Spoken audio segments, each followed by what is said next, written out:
所以关心中药房的相关的消息，因为这个中药商咧抗议讲，国内超过20年拢无发这个中药房的执照。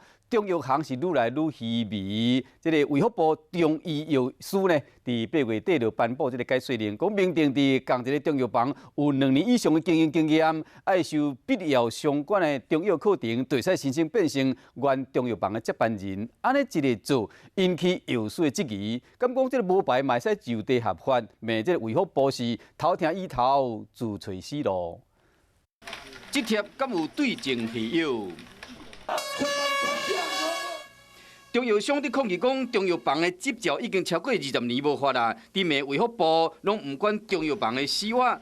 卫福部中医药司赶紧颁一道解说令，讲为108年8月30日开始，只要若经营中药房2年以上，加上修中药课程162点钟，就会使摕到牌。安尼就引起药局药师的不满，就是讲一个合格药师爱搁考国家考试。 伫骂中药商会使爸传囝，传子不传贤，那咧专业养成伫倒位？老药商死掉了，他就没有执照，可是他店还是在那边，他还是继续开。所以说，你本来完全没有执照的，你都让他可以有执照。爸爸或者你岳父岳母是中药商，你就可以继承哦，饮鸩止渴。未来可以就是说，民众讲难听一点。 怎么死的都不知道。像抓药，读书的他有抓过药吗？他放多一点会怎样？他放少一点会怎样？他们也不知道。伫德化加做20年的中药房的店员真不慌，因为这药膏药丸当归川芎，拢要有专业的知识。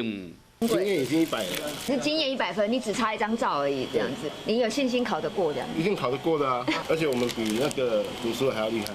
中医药师嘛，赶紧解说讲，会修法要建立中药专业人员的国家考试，毕竟这个拆药啊，爱专业的人员来做，袂使乌白干。